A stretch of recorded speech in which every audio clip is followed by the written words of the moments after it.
Prezado bebê, prezada mãe, prezadas irmãs, louvado seja nosso Senhor Jesus Cristo, para sempre seja louvado, e nossa Mãe Maria Santíssima.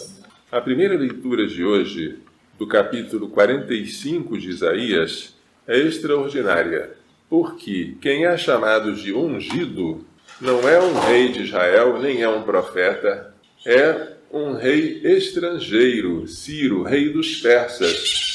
Parece que Deus o toma como se ele fosse alguém que recebeu um poder e uma missão especial. Mas Ciro não conhece o Senhor. Ele é da Pérsia e na Pérsia não se invoca o nome do Senhor. Existem outros deuses, mas o Senhor o tomou pela mão para submeter os povos ao domínio dele, para dobrar o orgulho dos reis, para não deixar trancar os portões.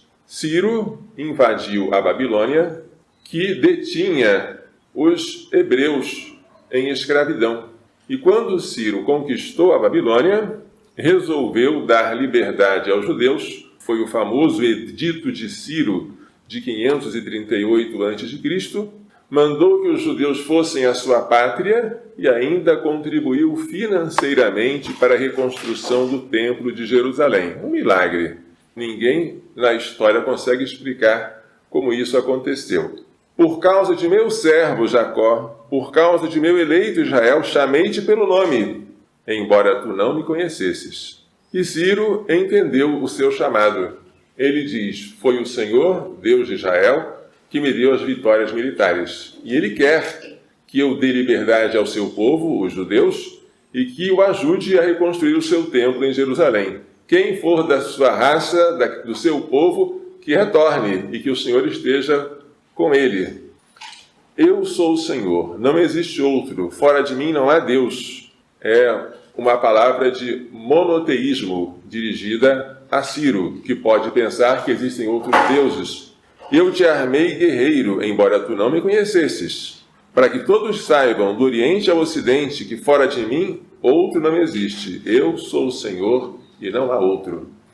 Como Deus então se serve de um rei que não o conhece, que não faz parte do seu povo, que nunca ouviu falar da aliança com Moisés, para dar liberdade ao seu povo que estava escravo durante tanto tempo na Babilônia?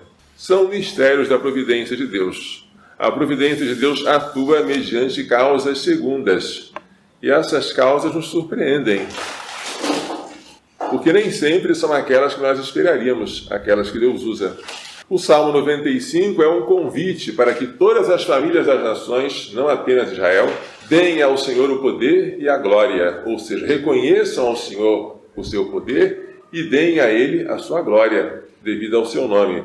A segunda leitura do primeiro capítulo da primeira carta de São Paulo aos Tessalonicenses traz a saudação.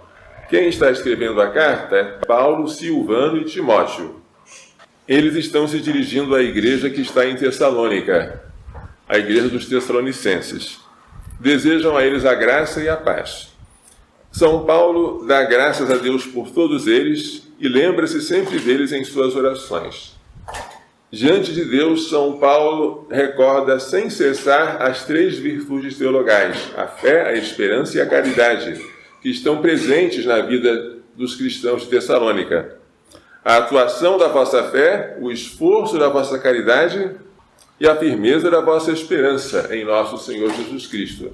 Sabemos, irmãos, que sois do número dos eleitos, dos escolhidos, porque o nosso Evangelho não chegou até vós somente por meio de palavras, mas também mediante a força do Espírito Santo, e isso com toda abundância.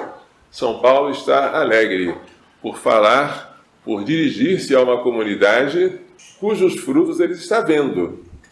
A fé, a esperança, a caridade, a abundância do Espírito Santo. É isso que é a coroa do pastor. Ver o rebanho por ele apacentado, dar muitos frutos para Deus.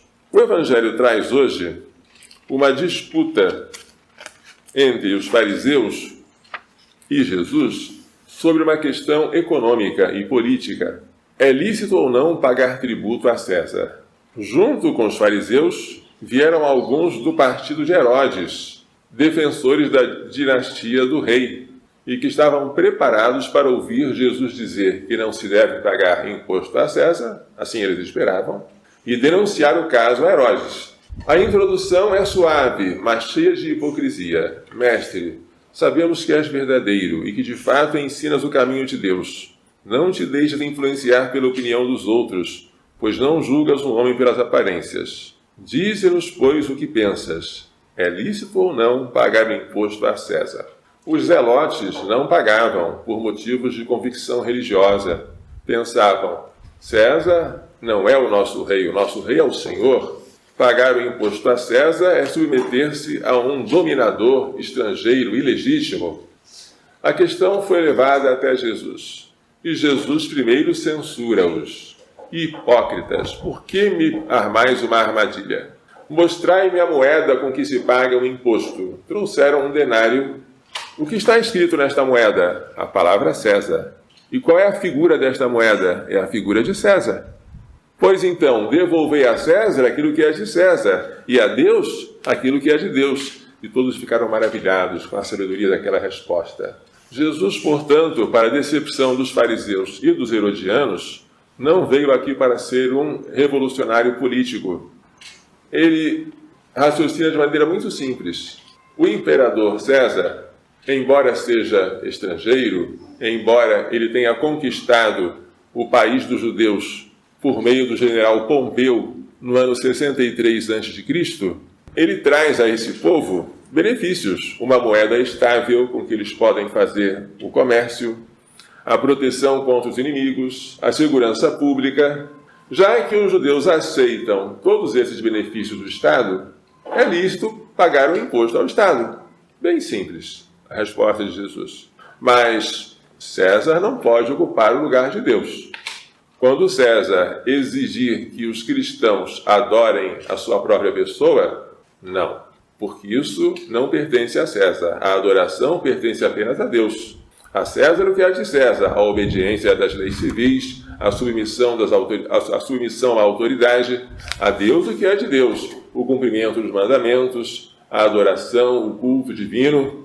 É só separar as duas coisas, que não são conflitantes entre si. Quando nós honramos o pai e a mãe, quarto mandamento, nós estamos dando aos pais o que é dos pais, a honra que é devida a eles. E esta honra resulta no aumento da glória de Deus. Além dos pais, nós temos superiores que não são da nossa família. Nós temos os bispos, nós temos o Papa, nós temos a autoridade civis que nos governam. Se nós nos submetemos a uma autoridade civil, se cumprimos bem as leis do nosso país, estamos dando a César o que é de César, sem deixar de dar a Deus o que é de Deus. Jesus não veio mudar o país dos judeus através de uma revolução política.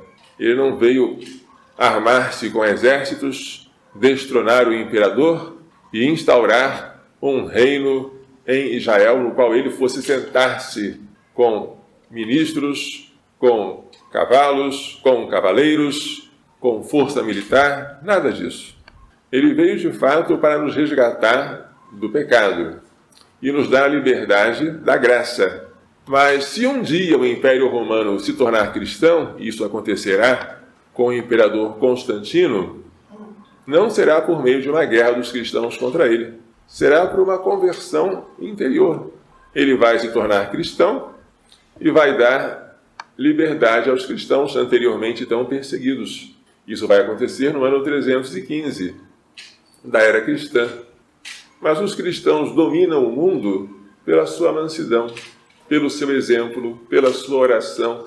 Eles agem no mundo como fermento na massa, de dentro para fora. Eles vão mudando a realidade onde eles estão até torná-la um sacrifício agradável a Deus, uma oferta digna do Senhor. Esta é a nossa missão enquanto estamos no mundo, mas não somos do mundo. Temos que ser luz, temos que ser sal, temos que ser fermento e temos também que ser bons cidadãos. São Paulo várias vezes fala de como nós devemos honrar o rei, de como devemos obedecer às suas leis, e explica que não é à toa que as autoridades trazem a espada para poder punir os maus, os transgressores. São Paulo sempre obedece aquilo que Deus deixou para representá-lo na terra. O próprio Jesus, quando foi interrogado por Pilatos, nada falas? Nada respondes? Não sabes que eu tenho o poder de te soltar e o poder de te condenar? Recebe a seguinte resposta: nenhum poder teria se não te fosse dado do alto. Jesus reconhece a autoridade de Pilatos. Não se rebela contra essa autoridade, mas a autoridade vem de Deus. E se a autoridade for nossa, hein? Se nós tivermos autoridade? O cuidado de quem tem autoridade é de não se envaidecer, roubando para si a glória que é de Deus, e de ser, como Jesus mandou que nós sejamos, o último de todos e o servo de todos. Lembrando que os súditos, aqueles que estão sob o governo da minha autoridade, eu sou responsável por eles. Eu tenho que cuidar da minha salvação e da salvação daqueles que nos foram confiados. Quanta responsabilidade tem aquele que é um chefe? A quem muito foi dado, muito será cobrado. A liturgia de hoje é riquíssima de lições. Precisamos transportá-la para a nossa vida diária. Vamos pedir a Maria Santíssima e ao seu castíssimo esposo São José que nos façam entender e pôr em prática as lições desta liturgia. Louvado seja nosso Senhor Jesus Cristo. Para sempre seja louvado, e nossa Mãe Maria Santíssima.